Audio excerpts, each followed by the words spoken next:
as Attorney Park said, we just met with the state attorney, and there are certain pieces of information that now can be confirmed. The family has always wanted answers from 3 a.m. in the morning until 4:55 the next day when they heard nothing about what happened to their brother. They now have some of those answers. He was on the side of the road waiting for the tow truck. We know this. He called his big brother, CJ. They talked at 2:52 in the morning. He told him that he was waiting on the tow truck. His brother offered to come and get him. He said, no, well, I really need my car because I have to perform in church with the choir the next morning. And yet, after time passed, when CJ heard nothing, he called back at 3:19 and got no answer. Called continuously, got no answer. So you can only imagine that wait until somebody comes and knocks on his door the next afternoon, 4:55, to tell him his brother is gone. And he doesn't understand it, his sister doesn't understand it, his father doesn't understand it, none of his cousins, grandfather, nobody understands how this can happen to Corey Jones. Corey Jones, who was the best that our community has to offer. Nobody understands this. Even talking to State Attorney David Ehrenberg and his family asked a lot of questions to him about how did Corey know that this was a police officer? Why didn't he identify himself? Why didn't he show the badge? You know, he rolls up on him in an unmarked white van with tinted windows. He doesn't know if he's about to be mugged, if he's about to be robbed, if he's about to be killed. Imagine yourselves on the side of the road at 3 in the morning, abandoned. The sense of concern you will have. They ask questions about what everybody wants to know. How many times was my son shot? How many times was my brother shot? They gave the information that the officer fired 6 shots, hitting their brother 3 times. It's hard to understand because it just makes no sense to them, and quite frankly makes no sense to me or anybody who hears it. Oh my gosh. Corey. My only brother. This is a hard time, you guys. And I'm just here to tell you about my brother. He was the kindest, the closest, the happiest person ever, any person can ever imagine. To see this happen is very tragic because we know that he would not ever pull a gun on a police. Never.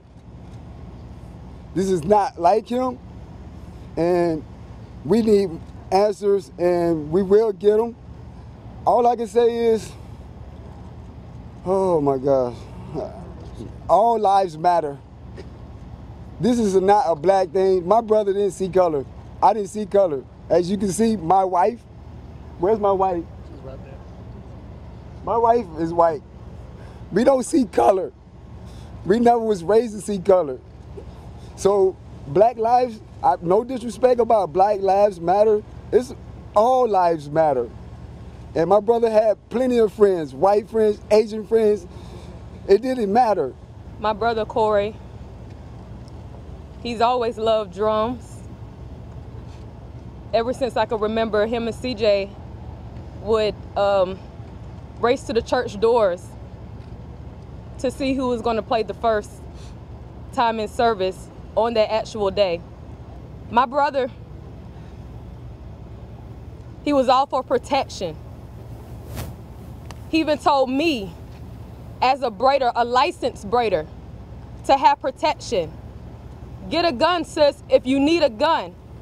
Make sure that you have your permits He made sure of that because my brother was responsible.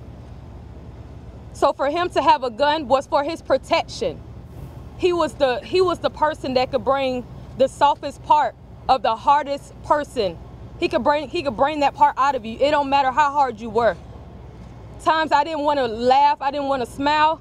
My brother would be the one, he would know what to say to me. To make me just smile, he knew what to say. He knew what to do. Random text messages when I was down. He knew. It was a God-given gift. He knew. This is a difficult time for me as a father to lose a son. So this is really trying times. I raised my children to be respectable and to respect law.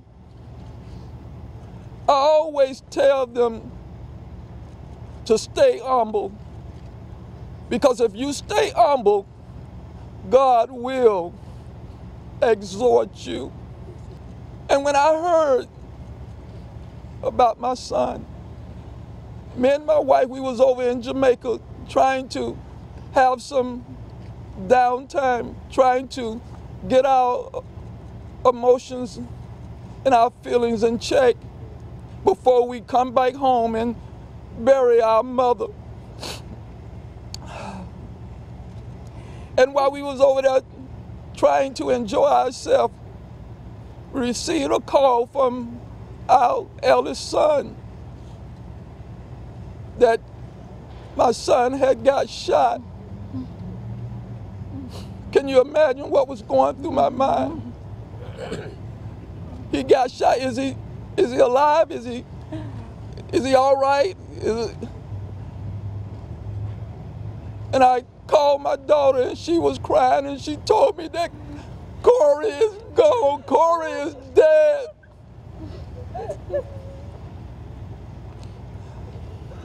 So today, I need some answers. I need to know why